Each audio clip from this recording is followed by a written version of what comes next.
فاتحہ۔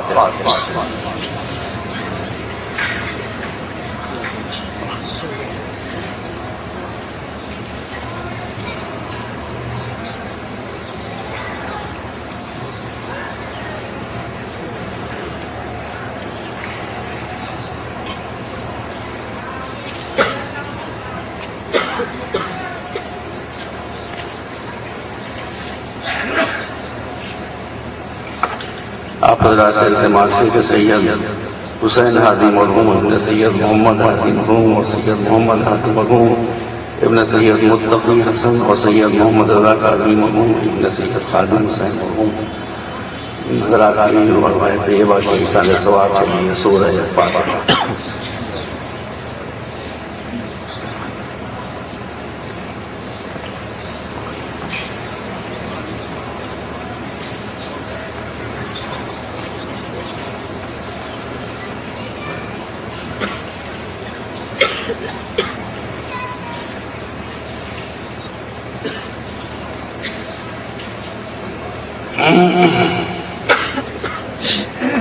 أعوذ بالله السميع العليم من الشيطان اللعين الرجيم بسم الله الرحمن الرحيم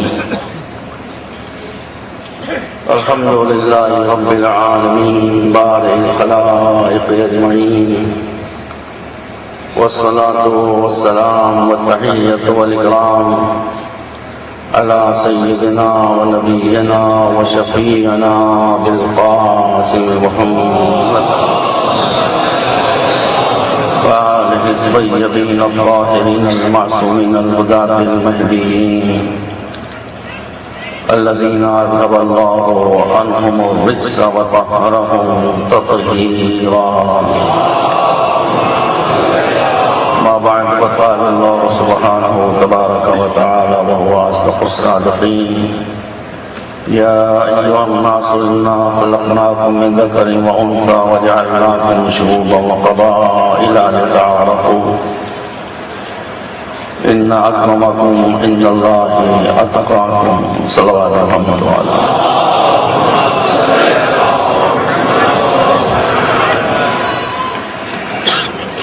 محترم شمیم حاجی صاحب کی طرف سے یہ مجلسیں منعقد ہوتی ہیں، چونکہ 3 مجلسیں ہوتی ہیں، اس لیے میں ہر سال کسی نہ کسی برننگ ٹاپک کو لے کر اس پر گفتگو کرتا ہوں. اس سال بھی میں نے زمانے کے اور حالات کے تقاضے کے تحت ایک موضوع منتخب کیا ہے. 3 مجلسوں میں اسی پر میں روشنی ڈالنے کی کوشش کروں گا. کیونکہ منبر پر بیٹھا ہوا ہوں اس لیے یہ مجلس ہے، مگر انداز مجلس کا بھی ہوگا اور لیکچر کا بھی ہوگا. موضوع ہے جسے میں انگریزی میں کہہ سکتا ہوں امپاورمنٹ آف ویمن ان اسلام. اسلام میں عورتوں کے اختیارات کیا ہیں. آپ سوال کرنے کی آپ کو آزادی ہے، لیکن جتنے سوال آپ کے ذہن میں ہیں وہ سب مجھے معلوم ہے. جتنے سوال آپ کوئی سوال ایسا نہیں بتا سکتے جو آپ مجھ سے کہوں کہ یہ مجھے پہلے سے نہیں معلوم ہے. آپ کے سوالات مجھے معلوم ہیں، ان سوالات کے جوابات مجھے معلوم ہیں. پھر بھی آپ کو سوال کرنے کا حق ہے. بہتر ہوگا کہ آپ سوال لکھ کر مجھے دے دیں مجلس کے بعد. میں اپنے ٹیلی فون نمبر کے کہ اگر میں وقت کی تنگی کی وجہ سے مجلس میں اس کو روشنی نہ ڈال سکوں تو میں آپ کو ٹیلی فون سے مطلع کر دوں یا تحریری طور پر آپ کی خدمت میں جواب دے دوں. ایک مرتبہ صلوات دے دیں آپ.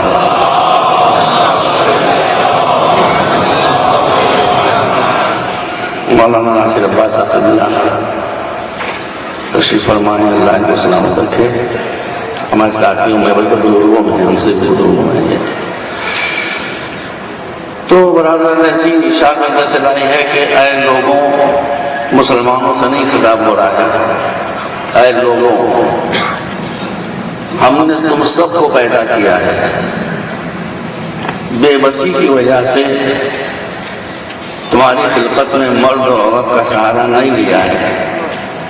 اس لیے کہ ہم نے پہلا انسان پیدا کیا تو بس براہ راست پیدا کر دیا تھا، نہ کوئی مرد تھا نہ کوئی عورت تھا۔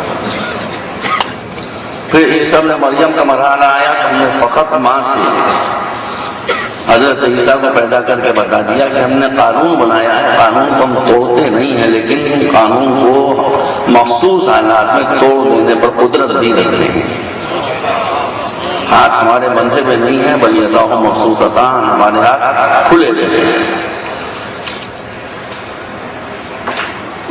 تو ہم نے تم کو یوں پیدا کیا کہ تمہاری خلقت میں ایک مرد اور ایک عورت، اور تم کو مختلف قبیلوں میں، خاندانوں میں، نسلوں میں تقسیم کر دیا، لتعارفوا، تاکہ ایک دوسرے کو پہچانو۔ جب آدمی آدمی کو نہیں پہچانتا ہے تب جھگڑا ہوتا ہے، جب پہچان لیتا ہے تو جھگڑا ختم ہو جاتا ہے۔ سارے جھگڑے عدم معرفت سے پیدا ہوتے ہیں۔ تو ارشاد ہو رہا ہے کہ نسلیں ہم نے الگ الگ بنائی ہیں، اس میں اور خاندان الگ الگ بنائے ہیں۔ خاندانوں کے اعتبار سے کسی کو شرف نہیں ملتا ہے، نسل کے اعتبار سے شرف فضیلت نہیں ملتی ہے، کالے اور گورے کے اعتبار سے فضیلت نہیں ملتی ہے، لمبے اور چھوٹے کے اعتبار سے فضیلت نہیں ملتی ہے۔ ہم نے ہر انسان کو، خواہ وہ کالا ہو یا گورا ہو، لمبا ہو یا چھوٹا ہو، عورت ہو یا مرد ہو، اس لیے شروع میں ذکر و انثیٰ آ چکا ہے، ان سب کوئی آیت کور کر رہی ہے۔ سب کا مرتبہ ہم نے برابر قرار دیا ہے۔ ان اکرمکم عند اللہ اتقاکم، ہم نے سب کو برابر بنایا ہے۔ اونچا ہونا اور نیچا ہونا، پست ہونا اور بلند ہونا، اچھا ہونا اور برا ہونا، عزت دار ہونا اور ذلیل ہونا، اب یہ سب تمہارے اپنے ہاتھ میں ہے۔ چاہو تو اونچے ہو جاؤ، چاہو تو نیچے ہو جاؤ، چاہے تو عزت پالو، چاہو تو ذلیل ہو جاؤ۔ اگر ایماندارانہ زندگی گزارو گے عزت ملے گی، اگر بے ایمانی کی زندگی گزارو گے ذلت اور رسوائی ملے گی، اگر دوسروں کے ساتھ امانت داری کے ساتھ پیش آؤ گے عزت ملے گی، دوسروں کا پیسہ کھا جاؤ گے دنیا میں ذلیل و رسوا ہوگے، اور یہ پیسہ تمہارے کام نہیں آیا۔ اور کر لیا پہلے میں ایک اصولی بات کر دوں آپ کے سامنے۔ شریعت نے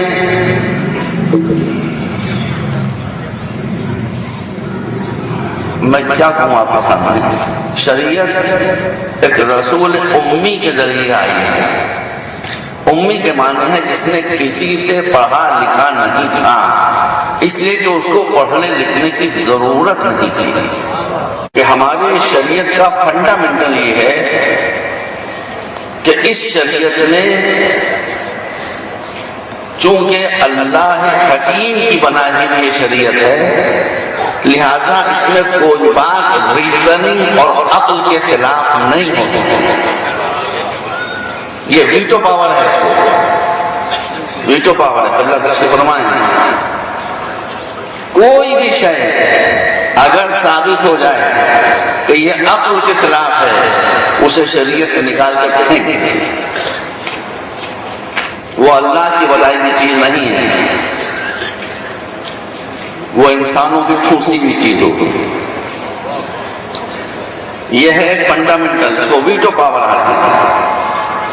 اللہ حکیم بھی ہے اور عادل بھی ہے، جسٹ بھی ہے، وہ کوئی بات انصاف کے خلاف نہیں کرتا۔ اس لیے شریعت میں اگر کوئی بات آپ کو انصاف کے خلاف دکھائی دے تو اسے اسلام سے نکال کر دیں،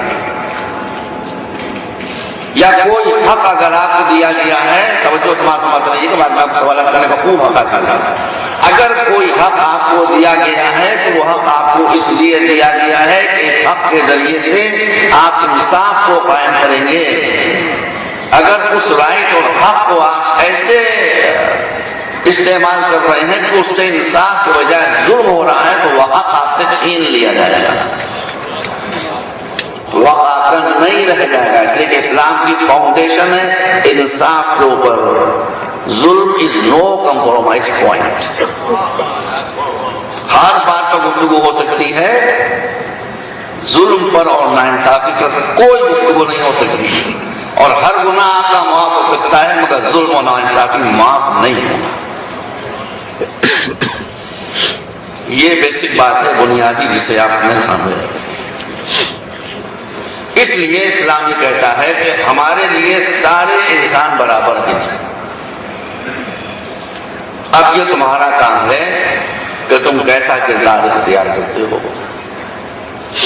کیسا کردار اختیار کرتے ہو. اگر اچھا کردار اختیار کرو گے دنیا تمہاری تعریفیں کرے گی، دنیا میں خون کی ندیاں بہاؤ گے، ملکوں کو تباہ کرو گے، بے گناہ لوگوں کو بمبارڈمنٹ کرو گے، تو کتنے ہی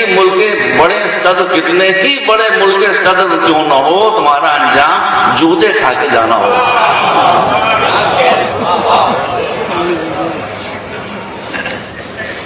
یہ بات آپ اچھی طرح سمجھ لیجیے. آپ ذہن نشین کر لیجیے، مجلسوں سے کچھ لے کے. میں اتنی سی بات آپ کے سامنے پیش کرتا ہوں. میں آتا ہوں تو دعائیں مانگتا ہوا آتا ہوں، بی بی فاطمہ سے فریاد کرتا ہوا آتا ہوں کہ جو میری تمنا ہے وہ میری زندگی میں مجھے دکھا دے. میں آپ سے کچھ نہیں چاہتا، کچھ نہیں چاہتا. میں آپ سے میں صرف یہ چاہتا ہوں کہ جیسے آپ کے ائمہ ہیں دنیا میں بے مثال، جیسے آپ کے ائمہ ہیں دنیا سے بے نیاز، جیسے آپ کے ائمہ ہیں غیروں کی نظر میں بھی معزز و محترم، ویسے ہی آپ بھی ہو جائیں گے. بس اس کے علاوہ میں کچھ نہیں چاہتا. جن چیزوں سے عزت ملتی ہے کسی کمیونٹی کو وہ آپ میں آ جائیں، جن چیزوں سے ذلت ملتی ہے وہ چھوڑ دیجیے. یہ مجلسیں عبادت ہیں، عبادت ہیں، عبادت ہیں. نماز بھی عبادت ہے، روزہ بھی عبادت ہے، حج بھی عبادت ہے. نماز خود عبادت ہے، کسی عبادت کی طرف کھینچتی نہیں ہے. اور روزہ عبادت ہے مگر وہ کسی اور عبادت کی طرف کھینچتا نہیں ہے. حج عبادت ہے مگر وہ کسی اور عبادت کی طرف نہیں کھینچتا ہے. مگر یہ مجلسیں وہ عبادت ہیں جو عبادت بھی ہیں دوسری عبادتوں کی طرف کھینچتی بھی ہیں.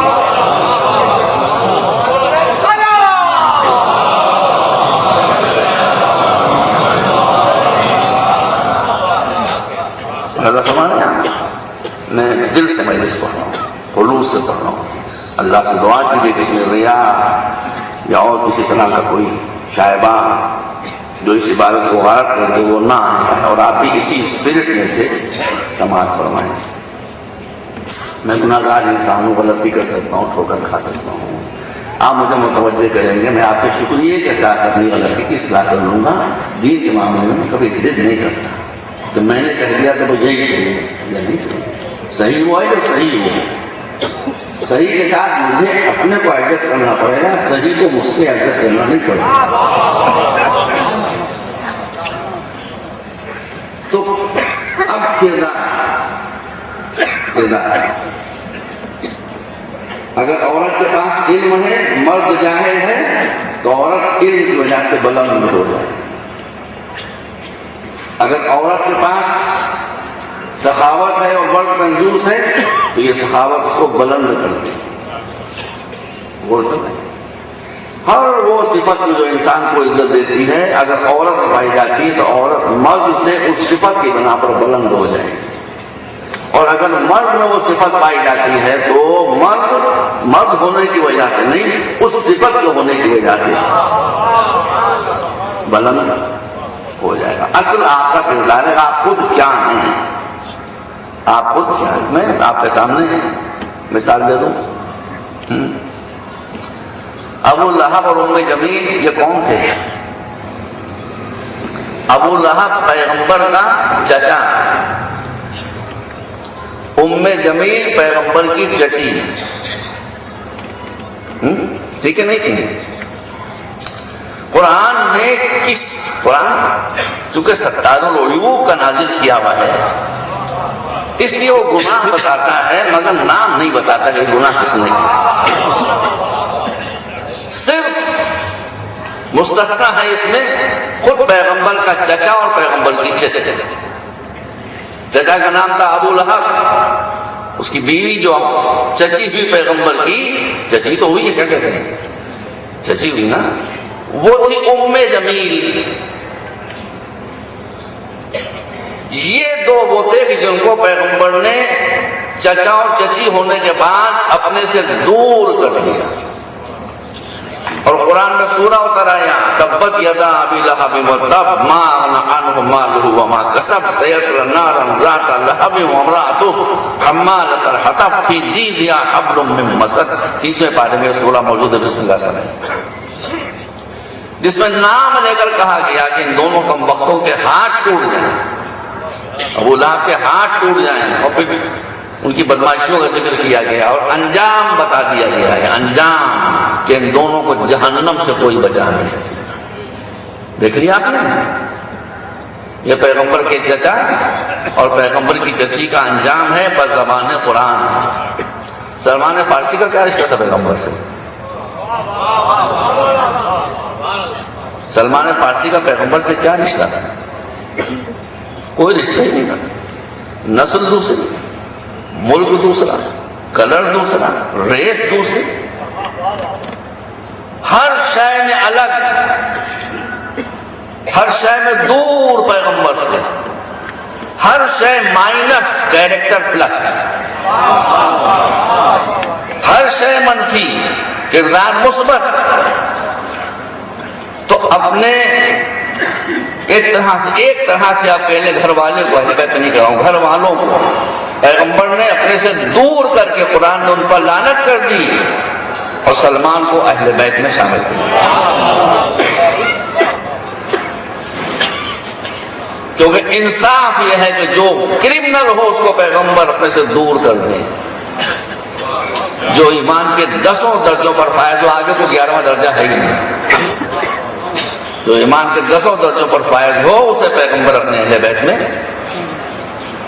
شامل کر لیں. اچھا یہ تو ایرانی تھے، فضا کیا تھے؟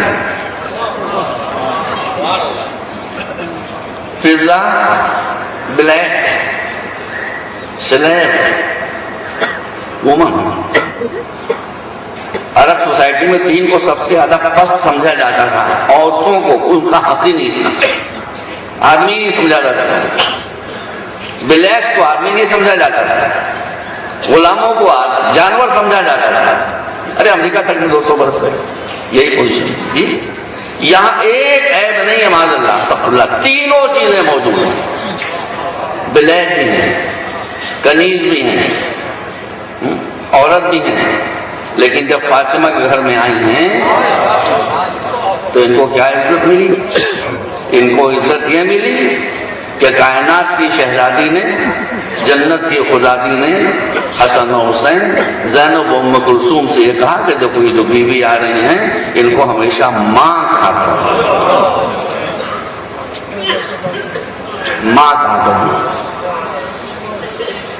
چنانچہ دونوں شہزادے اور شہزادیاں بی بی فضا، حضرت فضا، ہم بھی حضرت فضا ہمیشہ ماں کہا کرتی ہیں. تو آپ دیکھ لیے نا، عدل جسٹس، جس کا جیسا کردار ہے اس کو ویسا درجہ دیا جائے گا. آج کمیٹی مجلس ہے اس لیے میں وہ بنیادیں ذرا مضبوط کر رہا ہوں تاکہ آپ کے دل سے یہ جو غلط قسم کے خیالات ہیں وہ نکل جائیں. سب کچھ ڈیپینڈ کرتا ہے کردار کے اوپر. ایک ہی نسل بنی اسرائیل، ایک زمانہ بنی اسرائیل کے عروج کا تھا. تو اللہ نے قرآن میں فرمایا کہ یا بنی اسرائیل اذکروا نعمتی التی انعمت علیکم وانی فضلتکم علی العالمین. اے بنی اسرائیل یاد کرو وہ وقت کہ جب تم مظلوم تھے اور صبر کر رہے تھے تو ہم نے تم کو صبر کی جگہ یہ دی کہ ہم نے تم کو اتنا اونچا اٹھایا کہ اپنے زمانے کے جتنے انسان تھے ان سب سے بلند کر دیا. اذ جعل فیکم ملوکا، ہم نے تمہیں بادشاہ قرار دیے، انبیاء بنائے. وہی بنی اسرائیل ہیں جن میں انبیاء چنے گئے، بنی اسرائیل میں سے بادشاہ چنے گئے، بنی اسرائیل میں سے فضیلت دی گئی سارے جہان کے انسانوں پر بنی اسرائیل کو. مگر جب انہوں نے بدماشیاں شروع کر دی، بدکاریاں شروع کر دی، تو ارشاد ہوا کونوا قردۃ خاسئین، اب تم اس لائق بھی نہیں رہے گا کہ انسانوں کی بز میں بیٹھ سکو، ہم نے تم کو بندر بنا دیا۔ دیکھ لیا؟ تو یہ بات آپ حضرات کے ذہن میں رہے، بنیادی بات کہ کوئی بھی نسل کی خصوصیت نہیں ہے، رنگ کی خصوصیت نہیں ہے، قد و قامت کی خصوصیت نہیں ہے، ڈپینڈ کرتا ہے کردار کے اوپر کہ آپ انسان کیسے ہیں۔ جیسے آپ انسان ہیں ویسے ہی آپ کا مرتبہ ہے۔ بس موضوع نہ دوسرا ہے، لیکن یہ بنیادی بات ہے، آج مجھے کچھ بنیادی باتیں عرض کرنا ہے، اور جو میں آپ کے سامنے چاہتا ہوں کہ عرض کروں کہ آپ کی آنکھیں ذرا کھلی رہیں۔ اللہ نے جانوروں کو بہت صلاحیت دی ہے، مگر 3 چیزیں جانور کے پاس نہیں ہیں۔ ایک عقل نہیں ہے جانور کے پاس نہیں ہے، جانور کے پاس عقل نہیں ہے، جانور کے پاس علم نہیں ہے، جانور کے پاس اخلاق نہیں ہے۔ اخلاق کے معنی ہیں ایثار۔ جانور خود غرض ہوتا ہے۔ آپ لکھنؤ سے مرغیاں لے آئیے 25، جہاں کی پہلی آپ کی تہذیب مشہور ہے، لکھنوی مرغیاں 25 لے آئیے، بیچ میں دانا چھوڑ دیے، کوئی نہیں کہے گی بہن پہلے آپ، سب ایک دوسرے کو رونگتی ہوئی ٹوٹ پڑیں گی دانے کے اوپر، سب کہیں گی پہلے ہم پہلے ہم پہلے ہم۔ تو جس سوسائٹی میں انسانوں کی پہلے ہم دکھائی دے، سمجھ لیجیے کہ جانوروں کے جراثیم ابھی تک مٹے نہیں ہیں۔ یہی بات سن لیجیے۔ آپ کی نمازوں کو دیکھ کر کوئی اسلام کے قریب نہیں آئے گا، آپ کے روزوں کو دیکھ کر کوئی اسلام کے قریب نہیں آئے گا، آپ کی دمدار پگڑیوں کو دیکھ کر کوئی اسلام کے قریب نہیں آئے گا، آپ کے چوغوں کو دیکھ کر کوئی اسلام کے قریب نہیں آئے گا، آپ کے اٹنگے پیجاموں کو دیکھ کر کوئی اسلام کے قریب نہیں آئے گا، آپ کے بائیں ہاتھ میں ڈنڈا اور سیدھے ہاتھ میں ڈنڈی دیکھ کر کوئی اسلام کے قریب نہیں آئے گا، آپ کی الجھی ہوئی جھاڑی اور داڑھی کو دیکھ کر کوئی اسلام کے قریب نہیں آئے گا۔ اسلام کے قریب 3 چیزیں ہیں، 3 صفتیں جو کھینچیں گی دوسروں کو اسلام کی طرف۔ ایک عقل کتنی ہے، ایک علم کتنا ہے، ایک اخلاق کتنا ہے۔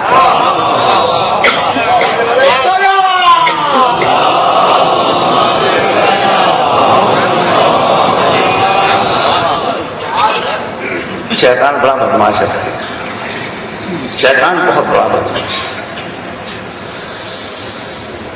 اس نے ایک گروہ کو جس کے پاس نہ علم تھا، نہ عقل تھی، نہ اخلاق تھا، مسلمان بنا دیا۔ سمجھ لیجیے۔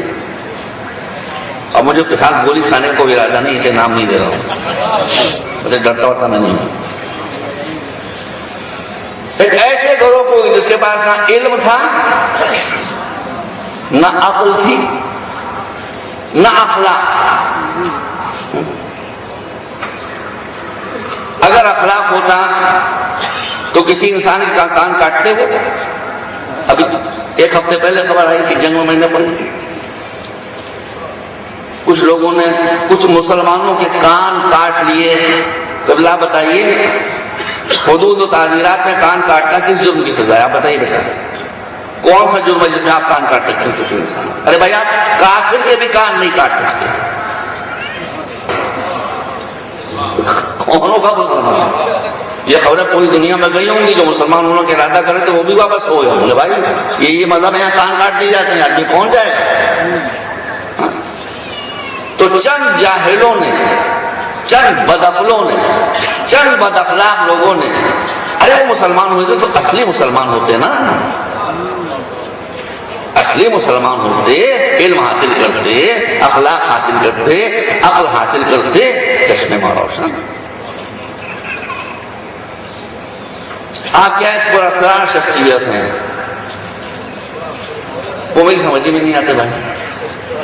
وہ فرماتے ہیں جو شے قرآن میں نہ ہو وہ اسلام میں نہیں ہے. اب میں کیا بتاؤں، زیادہ میں کہنا نہیں چاہتا، لیکن جو شے قرآن میں نہ ہو وہ اسلام میں نہیں ہے. بھائی قرآن میں کلمہ طیبہ دکھا دیجیے کہاں پر ہے، دکھا دیجیے لا الہ الا اللہ محمد رسول اللہ کہاں ہے قرآن میں؟ بھائی نہیں، مجھے ہے کیا قبلہ بتائیے بیٹا، بتاؤ لا الہ الا اللہ کہیں اور، محمد رسول اللہ میلوں کے فاصلے پر کہیں اور، یہ پیر کہیں پر ہے ہی نہیں جوڑا لا الہ الا اللہ محمد رسول اللہ. آپ نے کہہ دیا جو جس نے کہہ دیا لا الہ الا اللہ محمد رسول اللہ ہو گیا مسلمان. یہ تعریف خود غیر قرآنی ہے. قرآن کہتا ہے کلمہ پڑھنے سے تم کلمہ گو ہو جاؤ گے، مسلمان نہیں ہوگے. مسلمان ہونے کے لیے ارشاد ہوتا ہے قل ان صلاتی و نسکی و محیایا و ماتی للہ رب العالمین لا شریک لہ وبذالک امرت وانا من المسلمین. پہلے اپنی زندگی اللہ کے لیے وقف کر دو، پہلے اپنی زندگی یوں گزارو کہ موت بھی میری اللہ کے لیے، جب سب کچھ اس کو دے دو تب کہو میں مسلمان ہوں. یہ پرابلم ہے. بس عزیزوں، تو آپ یہ بات سمجھ لیں کہ کردار انسان کو اونچا کرتا ہے، کردار انسان کو نیچا کرتا ہے. مذکر اور مؤنث ہونے سے، میسکولین اور فیمینین جنڈر ہونے سے کوئی فرق نہیں پڑتا. ہاں اتنی بات ہے، اسلام چونکہ دین فطرت ہے، وہ کہتا ہے کہ عورت کی سائیکالوجی الگ ہے، مرد کی سائیکالوجی الگ ہے. اس لیے دونوں میں مساوات ہے مگر یکسانیت نہیں ہے. یعنی they are equal but not identical. Identical نہیں ہے، نفسیات الگ ہے، پسند و ناپسند ہونے کا طریقہ الگ ہے، لیکن مرتبے کے اعتبار سے کوئی فرق نہیں پایا جاتا. اب ذرا سی ڈیٹیلز میں چل رہا ہوں. کہاں کہاں فرق ہو سکتا تھا؟ عورت کو بھی اللہ نے دنیا میں بھیجا. ایک بات شروع بتا دوں کہ میں قرآن، احادیث صحیحہ، سیرت رسول، اقوال معصومین کا ذمہ دار ہوں. بس آگے میں کسی چیز کا ذمہ دار نہیں، آگے میں کسی چیز کا ذمہ دار نہیں ہوں، نہ میں اس کو مانتا ہوں. اس لیے کہ جو لوگ اس کو مانتے بھی ہیں وہ بھی یہ کہتے ہیں کہ جو شے قرآن کے خلاف ہو اس کو نہ مانو. تو بیسک جو ہے وہ عقل اور قرآن اور قول معصوم. یہ 3 پیمانے ہیں، انہیں 3 پیمانوں کے لحاظ سے میں گفتگو کروں گا. اب اللہ نے ہم سب کو دنیا میں بھیجا تو کیا عورتوں اور مردوں میں تفریق ہے کہ مردوں کو بریانی کھانے کی اجازت ہے، عورتیں بریانی نہیں کھا سکتی؟ مردوں کو اچھا کپڑا پہننے کی اجازت ہے، عورتیں اچھا کپڑا نہیں پہن سکتی؟ ساری بھیا معاف کیجیے. اگر آپ سعودی مسلمان ہیں تو بے شک یہ بات ہے کہ مرد کار چلا سکتا ہے، عورتیں کار نہیں چلا سکتی. لیکن اسلام میں یہ تفریق نہیں ہے، اور کسی کو کہنا بھی نہیں چاہیے، اس لیے کہ ہمارے یہاں کوئی خاتون اونٹ پر بیٹھ کر نہیں آئی ہے، وہ وہی تشریف لائیں گے. نہیں، میں کوئی ایسی بات نہیں کہتا جس سے کسی کے دل دکھے، ہرگز حاشا اللہ میں نہیں کہتا، لیکن ہسٹوریکل فیکٹ، یہ تاریخی حقیقت، اس سے کون کہا کس نے. ایران میں آپ جا کر دیکھ لیجیے، حجاب ہے، مگر کون سا وہ کام ہے جو عورتیں نہیں کر رہی؟ آپ بتائیں گے کون سا وہ کام ہے جو عورتیں نہیں کر رہی؟ اب تو پائلٹ بھی ہو گئی ہیں، اب تو بھائی پائلٹ بھی ہو گئی ہیں. تو کیا اسلام کہتا ہے کہ مرد کو اچھا گھر بنانے کی اجازت ہے، عورت کو اچھا گھر بنانے کی اجازت نہیں ہے؟ فلاں نعمت ہماری مردوں کے لیے اس لیے کہ وہ چودھری ہیں، عورتوں کے لیے نہیں ہے اس لیے کہ ان کا رتبہ کم ہے. آپ بتا سکتے ہیں مجھے کوئی نعمت ایسی؟ ارشاد قرآن میں خلق لکم ما فی السماوات والارض. رقبہ تشریف فرمائے مجھ سے بہتر ان کی عربی ہوگی، لیکن ایک اصول بتا دوں آپ کو کہ جب عربک گرامر کے اعتبار سے، نحو و صرف کے اعتبار سے مذکر کا صیغہ استعمال ہو اور اس کے مقابلے میں مؤنث کا صیغہ استعمال نہ ہو، یعنی میسکولین جینڈر ہو اور فیمینین جینڈر نہ ہو، تو وہ خالی میسکولین جینڈر نہیں ہوتا، میسکولین اور فیمینین دونوں جینڈر ہوتے ہیں۔ جب قرآن کہتا ہے یا ایھا الذین آمنو، آمنو مذکر کا صیغہ ہے، مگر چونکہ اس کے مقابلے میں مؤنث کا صیغہ نہیں ہے، اس لیے اس میں عورت مرد دونوں شامل ہے، ورنہ عورتیں تو چھوٹ جائیں۔ جب وہ کہہ رہا اقیموا الصلاۃ تو خالی مردوں کے لیے نہیں ہے، کھول کے وہ یہاں بھی کہہ رہا ہے خلق لکم، مقابلے مؤنث کی ضمیر نہیں ہے۔ تو جتنی نعمتیں ہیں وہ سب مردوں کے لیے، جتنی نعمتیں ہیں وہ سب عورتوں کے لیے برابر سے ہیں۔ دیکھیے اور سنتے رہیے گا، دنیا میں کوئی تفریق نہیں ہے، نعمات دنیا میں کوئی تفریق نہیں ہے، مرد اور عورت میں، کمانے میں، ارننگ میں کوئی تفریق ہے؟ قرآن کہتا ہے للرجال نصیب مکتسب وللنساء نصیب مکتسب، مرد جو کمائے وہ اس کی ملکیت، عورت جو کمائے وہ اس کا حق۔ کیا اسلام نے کہا ہے کہ عورتیں بزنس نہیں کر سکتی؟ کہا ہے؟ اگر اسلام نے یہ کہا ہوتا کہ عورتیں بزنس نہیں کر سکتی ہیں، تو جب بی بی خدیجہ نے اپنا پیغام بھجوایا تھا رسول کو، تو رسول نے یہ کہا ہوتا ہے میں شادی کرنے کو تیار ہوں لیکن تم کو بزنس چھوڑنا پڑے گا، کہا تھا رسول نہیں ہے؟ کہا تھا رسول نہیں ہے؟ نہیں کہا۔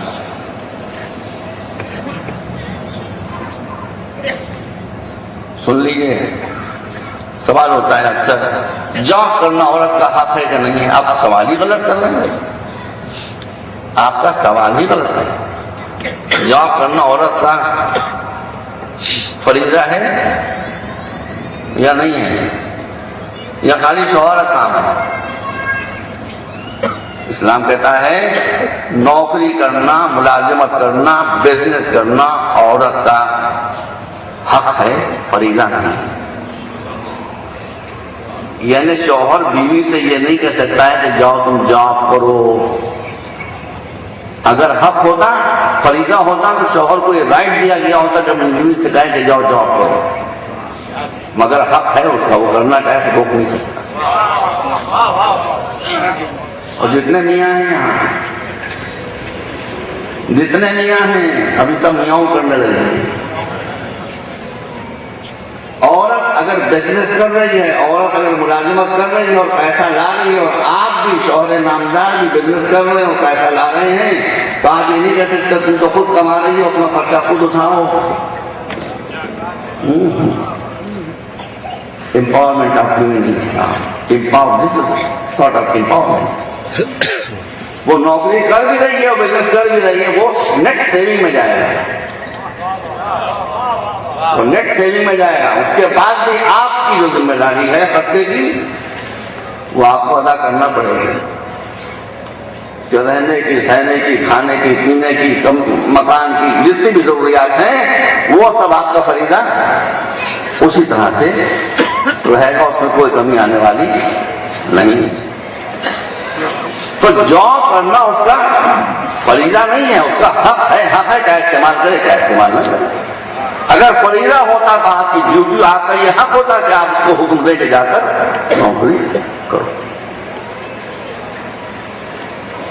تو دنیا میں کوئی فرق نہیں، دنیا کی نعمتوں میں کوئی فرق نہیں، بزنس میں کوئی فرق نہیں۔ اب دین میں بھی آپ آج فاؤنڈیشن والی میں جیسے کہ اسی کو میں عمارت اٹھاؤں گا کلو پرسوں، دین میں کیا تفریق ہے؟ قرآن میں شاہد من عمل منکم صالحا من ذکر و انثی وهو مؤمن فلنحیینہ حیاتا طیبہ۔ یہ دین ہے، ایماندار مردوں اور ایماندار عورتوں تم دونوں سن لو کہ اگر تم نے ایمان کے ساتھ ساتھ اچھے کام کیے، اچھے طریقے سے اچھے کام کیے، جس سے تم کو فائدہ ہو، سوسائٹی کو فائدہ ہو اچھے طریقے سے، تو ہم تم کو پاک و پاکیزہ زندگی دیں گے اس دنیا میں بھی اور آخرت میں بھی تم کو اچھی دیں گے۔ بہت سی آیتیں لیکن وقت کم ہے، میں نمونے کے طور پر آیتیں پیش۔ اچھا تو آخرت میں کیا درجوں میں فرق ہوگا؟ کیا آخرت میں یہ ہوگا کہ مرد 2 رکعت نماز پڑھے گا تو اس کو زیادہ ثواب ملے گا، عورت 2 رکعت نماز پڑھے گی تو اس سے کم ثواب ملے گا؟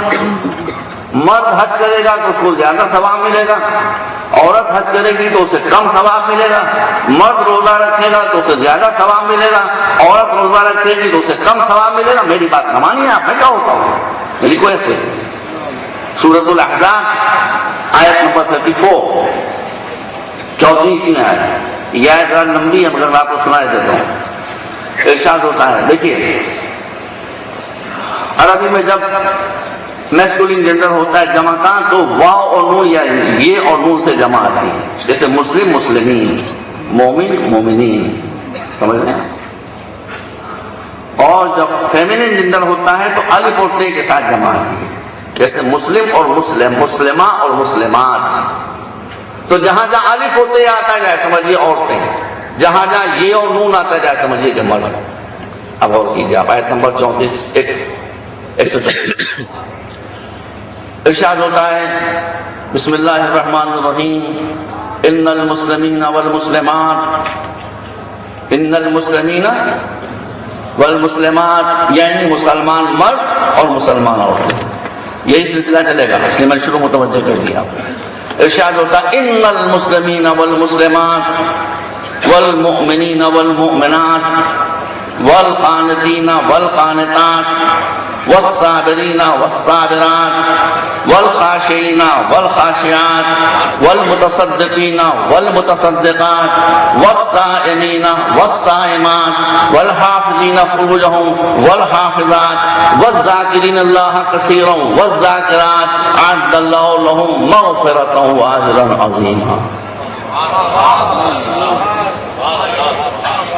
مسلمان مرد، مسلمان عورتیں، ایماندار مرد، ایماندار عورتیں، اللہ سے لو لگانے والے مرد، اللہ سے لو لگانے والی عورتیں، صبر کرنے والے مرد، صبر کرنے والی عورتیں، اللہ سے ڈرنے والے مرد، اللہ سے ڈرنے والی عورتیں، روزہ رکھنے والے مرد، روزہ رکھنے والی عورتیں، اللہ کی راہ میں انفاق کرنے والے مرد، اللہ کی راہ میں انفاق کرنے والی عورتیں، اللہ کو بکثرت یاد کرنے والے مرد، اللہ کو بکثرت یاد کرنے والی عورتیں، اپنی عصمتوں کی حفاظت کرنے والے مرد، اپنی عصمتوں کی حفاظت کرنے والی عورتیں، اللہ نے سب کے لیے آخرت میں برابر سے اجر عظیم اور مغفرت کا انتظام کیا۔ So where is the discrimination؟ کہاں ڈسکریمنیشن ہے؟ مجھے بتائیں۔ دنیا میں کوئی فرق نہیں، دنیا سے نفع اٹھانے میں کوئی فرق نہیں، دینی احکام میں کوئی فرق نہیں، آخرت میں کوئی فرق نہیں، کوئی فرق کہاں سے پڑے؟ بس ایک مرتبہ سلمان بھی نہیں آپ رہا، یہ ایک دوسرا ہوا، اب تیسرا ہوا۔ عورتوں کی مختلف کیٹیگریز ہوتی ہیں، بس یہ آخری بات ہے۔ عورت ماں ہوتی ہے، عورت بیٹی ہوتی ہے، عورت بیوی ہوتی ہے، بس میرے پاس 20 منٹ ہیں، اسی مسائل بھی اسی موضوع کو مکمل بھی کرنا ہے۔ ماں کا مرتبہ کیا ہے؟ ماں اور باپ دونوں ہیں، ماں اور باپ دونوں ہیں، مگر اسلام جسٹس بیسڈ ریلیجن ہے۔ ہمارے دنیا میں آنے میں ماں نے جو تکلیفیں اٹھائیں وہ باپ تھوڑی اٹھاتا ہے، ماں نے جو رحمتیں برداشت کی ہیں وہ باپ تھوڑی اٹھاتا ہے، ماں نے جو خون دل ہم کو پلایا ہے وہ باپ تھوڑی اٹھاتا ہے۔ ماں جیسے ہماری تکلیف پر تڑپ جاتی ہے باپ بھی تڑپتا ہے، مگر وہ بات تھوڑی ہوتی ہے۔ اس لیے جسٹس کا تقاضا کیا ہے کہ ماں کو حق زیادہ دیا جائے۔ اس لیے جب رسول سے ایک صحابی نے پوچھا کہ مجھ پر کس کا حق ہے، کہا ماں کا۔ پھر کس کا حق ہے؟ ماں کا. پھر کس کا حق ہے؟ ماں کا. پھر کس کا حق ہے؟ کہا اب باپ کا ہے. یعنی اگر حقوق کو 4 حصوں میں تقسیم کیا جائے تو 3 حصے ماں کو جاتے ہیں، 1 حصہ باپ کو جاتے ہیں. دیکھیں بھیا انصاف کیجیے گا، سوال کرنے کا آپ کو حق ہے مگر نا انصافی نہ کیجیے گا. سمجھ تشریف فرما ہے آپ. ماں کو اور کیا رائٹ دیا گیا ہے؟ ماں کو رائٹ یہ دیا گیا، بچہ بیچ میں کھڑا ہوا، ادھر ابا کھڑے ادھر اماں کھڑی. ابا کہہ رہے ہیں میرے پاس آؤ، اماں کہہ رہی میرے پاس آؤ. بچہ کدھر جائے؟ آدھا ادھر جائے آدھا ادھر جائے. کدھر جائے بھائی؟ سرکار فرماتے ہیں اذا دعاک ابواک فاجب امک. اگر ایک ہی وقت میں تجھے ماں اور باپ دونوں پکارے تو ماں کے پاس دوڑ کر چلا جائے. کاش عورتیں سن رہی ہوں وہی فقیر آج نہ سن رہی ہوں تو آپ ٹیپ ان کو سنا دیجیے گا بعد میں. یہ سب میں مصلحتاً پڑھ رہا ہوں، بتاؤں گا آپ کو آخری مجلس میں کہ میں نے کیوں پڑھا ہے، بغیر مصلحت تھوڑی پڑھ رہا ہوں. ماں کو یہ حق دیا گیا ہے. میں حج واجب کر چکا، اب مجھ پر حج واجب نہیں ہے، مندوب ہے، مستحب ہے. پاسپورٹ آ گیا، ویزا آ گیا، ٹکٹ آ گیا. ماں کہتی بیٹا میں جا، میرا دل نہیں چاہتا. شریعت کیا کہتی ہے؟ کہتی چھوڑو حج چھوڑو، اگر واجب حج نہیں ہے چھوڑ دو. آپ نافلہ ظہر پڑھنے کے لیے کھڑے ہوئے، نماز شروع کر دی، ماں نے پکارا بیٹا. اب بیٹا تو اللہ میں سے بات کر رہا ہے، مگر جس اللہ میں سے بات کر رہا ہے وہ خود کہتا ہے کہ اگر ماں پکارے تو نماز توڑ کر اس کو جواب دو. رسول کے پاس ایک شخص آیا، کہنا سچا مسلمان، متقی، پرہیزگار، بے غرض.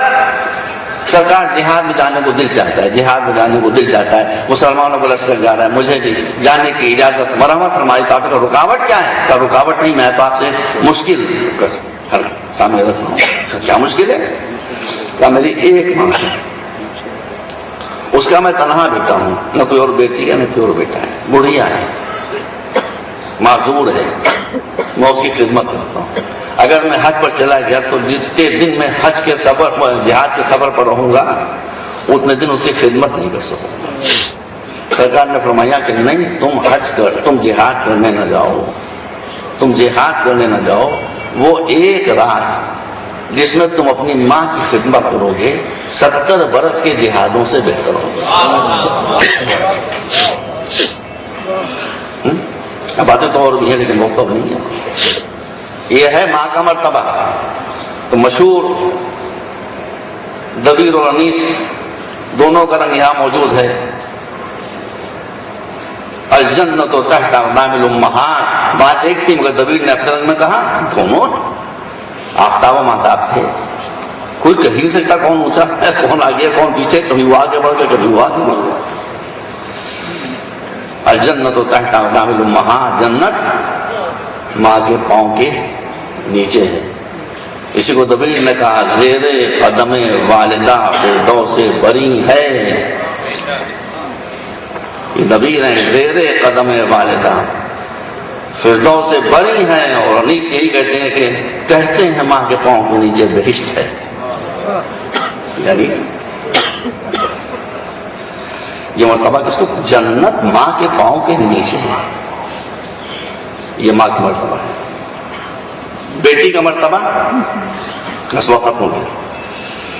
بیٹی کا مرتبہ یہ ہے کہ اگر آپ کا ایک بیٹا ہے اور ایک بیٹی ہے، یا چند بیٹے ہیں اور چند بیٹیاں ہیں، اور آپ سفر سے آئے ہیں تو سن لیجئے گا، سفر کے آداب میں یہ ہے کہ جب آپ واپس سے آئیں تو بچوں کے لیے کچھ گفٹ لے کر آئیں، کیونکہ بچوں نے آپ کو مس کیا ہے تو ان کو خوشی ملنا چاہیے. اس لیے اگر امکان میں ہو تو تحفے لے کر آئیں. اب 2 بچیاں ہیں اور 2 بچے ہیں، آپ ان کے لیے بھی تحفہ لائے ہیں، ان کے لیے بھی تحفہ لائے ہیں. تو رسول فرماتے ہیں کہ تحفوں کی ابتدا بچیوں سے کرو. پہلے بیٹیوں کو دو اور پھر بیٹوں کو دو. یہ ہے بیٹی. بس میں نے ایک ہی چیز پیش کی کیونکہ وقت کم ہے. اب اس کے بعد بیوی. اب ہوشیار ہو جائیے، یہیں پر پرابلم آتی ہے. میں اتنا ہی پڑھوں گا کہ گھر میں جھگڑا نہ ہونے پائے، کیونکہ میرا کام جھگڑا کرنا، ورنہ جھگڑا ہو جائے گا بھائی اگر سب میں نے بتا دیا۔ گھر میں جھگڑا نہ ہونے پائے، مگر تھوڑا سا آپ بھی رحم کریں۔ بیوی کا حق کیا ہے؟ پہلی بات تو یہ دیکھیے کہ بیوی کا حق کیا ہے؟ قرآن کے الہامی کلام ہونے کا ثبوت، جو اور بہت سے ثبوت ہیں، وہ ایک لفظ بھی ہے کہ جو قرآن نے میاں اور بیوی کے لیے استعمال کیا ہے۔ اللہ، میں ہندوستان سے آ رہا ہوں، پتی کسے کہتے ہیں؟ عورت شوہر کہتے ہیں، شوہر کہتے ہیں، تو لکھپتی کے معنی کیا ہوں گے؟ 1 لاکھ کا شوہر۔ دنیا میں کس شوہر میں یہ ہمت ہے کہ 1 لاکھ دنیا رکھے، ایک کو تو سنبھال نہیں پاتا بھائی۔ لکھپتی کے معنی کیا ہوں گے؟ شوہر نہیں ہے، کروڑ پتی، ارب پتی، راشٹر پتی۔ تو کیا سب ہم ان کی بیویاں ہیں بھائی؟ وہ تو خود ہی بیوی ہیں۔ پتی کے معنی، یس، پتی کے معنی ہوتے ہیں مالک۔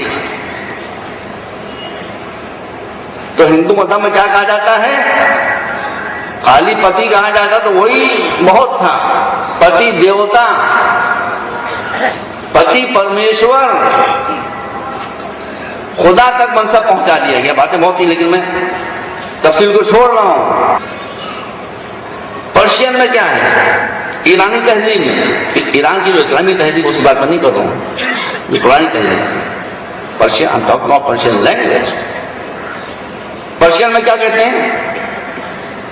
عورت کیا کہتے ہیں پرشین میں؟ زن۔ بھائی نہیں صاحب، زن کے معنی کیا ہیں؟ آپ بتائیے، آپ تو زن کے معنی عورت، یہ تو آپ ہیں، آپ ڈر کے مارے کہہ رہے ہیں عورت۔ زن کے معنی ہے بے زن، ہٹ ہر، جی ہٹ ہر۔ انہیں بیچاری پیدا ہی اس لیے کو سے مارا جائے۔ انگلش میں کیا ہے؟ انگلش میں عورت کہتے ہیں وومن۔ وومن کے معنی کیا ہے؟ وہ فار مین، مرد کے لیے لعنت۔ وقت نہیں اسے میں سب کاٹ دیا، دیکھ لیا آپ نے؟ مغربی تہذیب دیکھ لیا آپ نے؟ پرشین تہذیب دیکھ لی؟ اردو میں کیا کہتے ہیں شوہر کو؟ میاں۔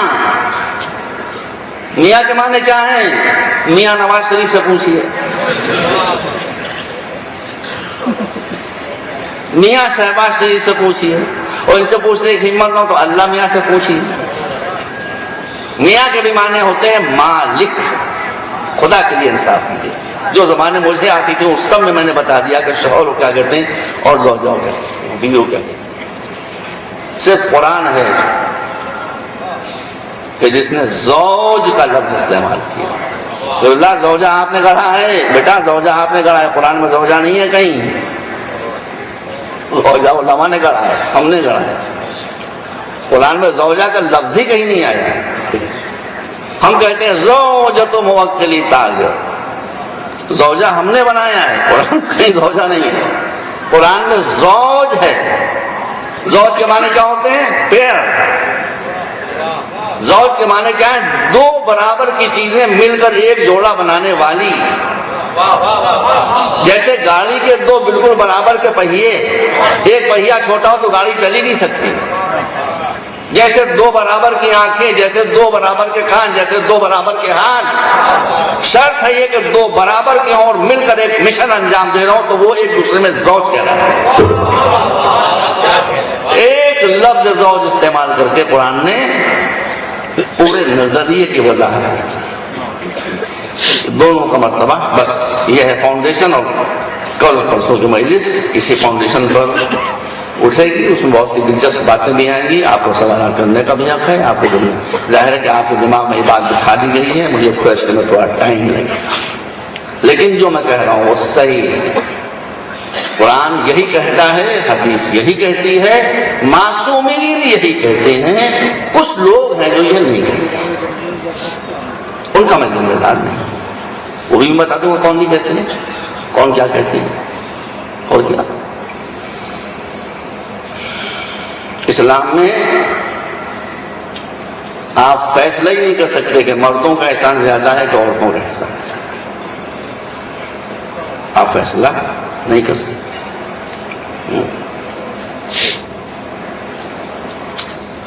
ایک بیوی ہے خدیجہ الکبریٰ، جب پیغمبر گھر میں تشریف لائیں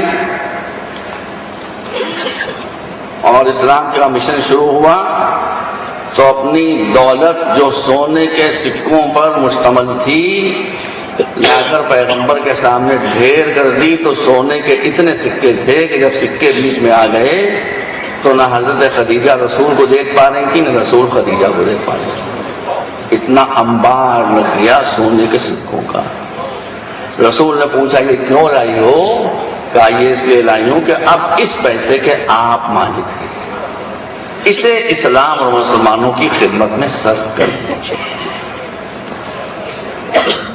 کس نے کیا ہے یہ بھائی بتائیے؟ کس نے کیا ہے؟ کس نے کیا ہے مجھے بتائیے؟ اس کو قرآن نے نقل کیا، وَوَجَدَكَ عَائِلًا فَأَغْنَىٰ، اتنا پیسہ ہم نے دیا آپ کو کہ آپ غنی ہو گئے۔ یہ رسول کو دنیا سے غنی کون بنا رہا ہے؟ بنا رہا ہے اللہ کو، کرا ہم نے کس کے ذریعے سے؟ خدیجہ کے ذریعے سے۔ منزلت خدیجہ کی ہے کہ دولت خدیجہ کی ہے، اللہ کی طرف نسبت دے رہا ہے۔ اس کے بعد بیوی فاطمہ الزہرا،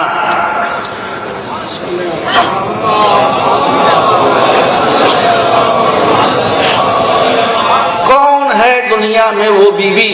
سنی اور شیعہ سب حضرات سنے، ہمارے بھائی ہیں شیعہ اور سنی دونوں کی کتابوں میں، آپ مجھ سے کیوں سن رہے ہیں؟ آپ نے بھی طاہر القادری صاحب کی تقریریں سنی ہوتی ہیں، تمام حوالے انہوں نے درجنوں کتابوں کے سنی حضرات کی معتبر ترین کتابیں، کہ اللہ فاطمہ کی رضا سے راضی ہوتا ہے، ان کے غضب سے غضبناک ہو جاتا ہے۔ یہ کون ہے؟ بی بی۔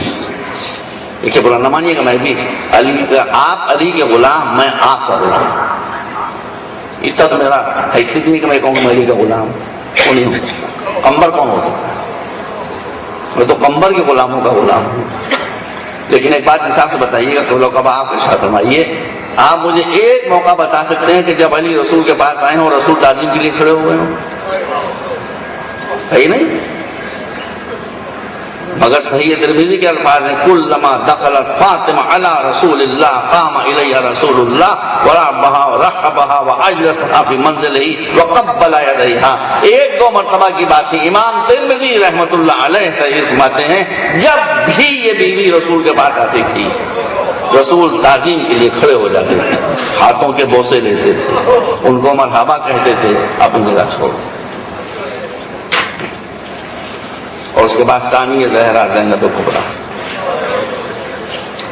آپ زیارت وارثہ پڑھتے ہیں، لیکن نسبی وراثت ہے۔ اگر نسبی وراثت ہوتی تو مجھے بتائیے حسین عیسیٰ کے وارث کہاں سے؟ وہ تو نسلی دوسری ہے، نسبی وراثت نہیں ہے، منصب کی وراثت ہے، ذمہ داری کی وراثت ہے، مشن کی وراثت ہے۔ تو سب کے وارث کون تھے؟ حسین۔ یزید بھی سمجھتا تھا، مشکل لوگ کہتے ہیں حسین کو اتنی ضد کیوں تھی، کیوں نہیں یزید کی بیعت کری؟ میں کہتا ہوں حسین کو اگر ضد تھی معاذ اللہ کہ انہوں نے یزید کی بیعت نہیں کی، تو یزید کو اتنی ضد کیوں تھی کہ ایک حسین سے ضرور بیعت لے گا؟ ابے پوری امت بیعت کر چکی ہے، تجھے کیا پڑی کم بخت؟ ایک آدمی نہیں بیعت کرتا چھوڑ دے اسے۔ علی نے کبھی جبر کیا تھا؟ تمہارا حسین بھی پہچانتے تھے اور یزید بھی جانتا تھا کہ حسین کا ہاتھ نہیں ہے، اس ہاتھ پر علی کا ہاتھ ہے، اس پر رسول کا ہاتھ ہے، اس پر عیسیٰ کا ہاتھ ہے، اس پر موسیٰ کا ہاتھ ہے، اس پر ابراہیم کا ہاتھ ہے، اس پر نوح کا ہاتھ ہے، اس پر آدم کا ہاتھ ہے۔ اور میرا ہاتھ بھی اکیلا ہاتھ نہیں ہے، میرے ہاتھ پر فلاں کا ہاتھ ہے، ابو جہل کا ہاتھ ہے، ابو لہب کا ہاتھ ہے، فرعون کا ہاتھ ہے، نمرود کا ہاتھ ہے، شداد کا ہاتھ ہے، شیطان کا ہاتھ ہے۔ تو یزید جانتا تھا کہ حسین کون، حسین نہیں جانتا تھا کہ میں کون ہوں۔ تو حسین نے کہا یہ سر کٹے گا، جھک کر جائے گا مگر جھکے گا نہیں۔ جو سر اللہ کے سامنے جھکتا ہے مگر اللہ کے سامنے نہیں جھکتا ہے۔ کٹ گیا حسین کا سر۔ آپ مجھے یہ بتائیں کہ اگر حسین نہ ہوتے تو آدم، نوح، ابراہیم، موسیٰ، عیسیٰ، حضور سب کا مشن ختم ہو گیا تھا۔ مگر حسین کے بعد اگر زینب نہ ہوتی تو اب حدیث میں تو کہیں نہیں ہے، جو حدیث میں نہیں ہے میں کیسے کہہ سکتا ہوں؟ حدیث میں اتنا ہی ہے کہ حسین مجھ سے ہے اور میں حسین سے، لیکن روح حسین کہہ رہی ہوگی زینب مجھ سے ہے اور میں زینب سے ہوں۔ حسین اگر بچانے والی ہے، حدیث میں نہیں ہے، میں کہہ دیا آپ سے، حسین اگر بچانے والی ہے رسول کے تو زینب بچانے والی ہے حسین۔ بس رضا ہوں، ایک روایت آپ کی زحمت ختم کر دوں، 2 منٹ کھل رہ گئے میرے پاس۔ ام حبیبہ کوفے میں رہتی تھی، زینب سے شہزادی سے قرآن پڑھا تھا، پہچانتی تھی، جناب سیدہ کی خدمت بھی حاضر رہ چکی تھی، ضعیف ہو چکی تھی۔ ان کا بیان یہ ہے کہ محرم سن 60 ہجری کی 12 تاریخ کو میرے محلے کی عورتیں دوڑتی میرے پاس آئیں اور کہا ام حبیبہ چلو چلو چلو چلو چل کر تماشا دیکھیں۔ کہا ہے کا تماشا؟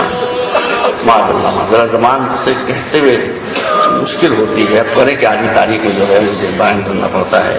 کہا کچھ معاذ اللہ خوارج نے حکومت کے خلاف خروج کیا تھا، انہیں قتل کیا گیا ہے، ان کے قیدی آ رہے ہیں۔ کہا تم جاؤ، میں نہیں جاؤں گی۔ کہا کیوں؟ کہا میری بیوی سیدہ نے مجھے منع کیا تھا کہ سب تماشے دیکھنا، کبھی قیدیوں کا تماشا۔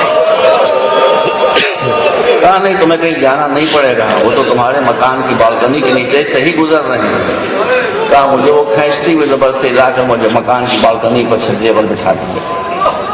میں نے دیکھا کہ آگے آگے کچھ نورانی سر، میں نے کہا یہ خوارج کے سر تو نہیں ہے، یہ تو اولیاء خدا کے سر۔ اس کے پیچھے پیچھے ایک بیمار اور ناتواں جس کی پنڈلیوں سے خون کے قطرے ٹپک رہے ہیں، گلے سے خون کے قطرے ٹپک رہے ہیں، ہاتھوں میں ہتھکڑیاں ہیں مگر زبان پر حمد و ثناء الہی۔ میں نے کہا یا اللہ، یہ کون عبادت گزار ہے جو سارے میں بھی اللہ کی حمد و ثناء کر رہا ہے؟ اور اس کے پیچھے پیچھے کچھ بےکس بیویاں، بس ایک منٹ مجلس ختم ہو رہی ہے، بےکس بیویاں۔ اس میں نے دیکھا آگے سب سے ناکے کے اوپر ایک ضعیفہ، جن کے سر کے بال سفید، جن کی جھکی ہوئی کمر، جن کی گود میں ایک معصوم بچی 3-4 برس کی بیٹھی ہوئی، جس کے چہرے کے رخسار نیلے، ہونٹ تھرتھراتے ہوئے، اور وہ بلک بلک کر کہہ رہی ہے اے میرے نانا کا کلمہ پڑھنے والوں، اے مسلمانوں مجھ پر ترس کھاؤ، مجھے ایک تھوڑا سا پانی پلا دو کہ میرا دل بھونا جا رہا ہے۔ لوگ قہقہے لگا رہے ہیں، ہنس رہے ہیں، دیکھیے اسلام کتنا بگڑا تھا، اسلام کتنا بگڑا تھا۔ لوگ قہقہے لگا رہے ہیں، ہنس رہے ہیں، کوئی بچی کو پانی نہیں پلاتا۔ اتفاق کی بات یہ کہ رش اتنا بڑھا کہ وہی ناکہ بالکل میری برآمدے کے نیچے آ کر رک گئے، آگے بڑھنے کی جگہ ہی نہیں۔ میں نے کہا بی بی میں آپ کے لیے پانی لے کر آتی ہوں۔ دبی دوڑتی گئی، جا کر پانی کا جام لے کر آئی۔ بچی نے ہاتھ آگے بڑھایا پانی پینے کے لیے، میں نے کہا بی بی پانی آپ کے لائی ہوں، پی لیجیے گا پانی، 1 منٹ بس رک جائیے، میں آپ سے اس شرط پر یہ پانی دینا چاہتی ہوں کہ آپ جب پانی پینے اور سیراب ہو جائے تو میں 2 دعائیں کروں گی، آپ اس پر فقط آمین کہہ دیجیے، بس اور کچھ نہیں چاہتا۔ بی بی نے کہا میں تیار ہوں، کہا لیجیے پانی پیجیے۔ جیسے بچے نے پانی پیا، کہا بی بی میری پہلی دعا یہ ہے کہ میرے بچے ایسے بے والی و وارث نہ ہوں جیسے آپ ہو گئی۔ اور سکینہ نے کہا آمین۔ یہ آمین زینب نے بھی سنی ہوگی، مگر بی بی کیا کرے، سر جھکائے بیٹھی ہے۔ اب سکینہ کہتی ہے کہ دوسری دعا کیا ہے؟ کہ بی بی دوسری دعا یہ ہے کہ میں دعا کرتی ہوں آپ آمین کہیں کہ میرا شہزادہ اور میری شہزادی مدینے میں خیریت سے ہوں۔ بس اب زینب نے سر اٹھا کر پہچانا کہ یہ کون ہے، کہا واہ ام حبیبہ واہ، اب اپنے بھی ہم کو نہیں پہچانتے، وہ تیرے شہزادے کٹا مسر نو کے نیزہ پر ہے، یہ تیری شہزادی ہے جو اسیر کر کے در بدر پھرائی جاتی ہے۔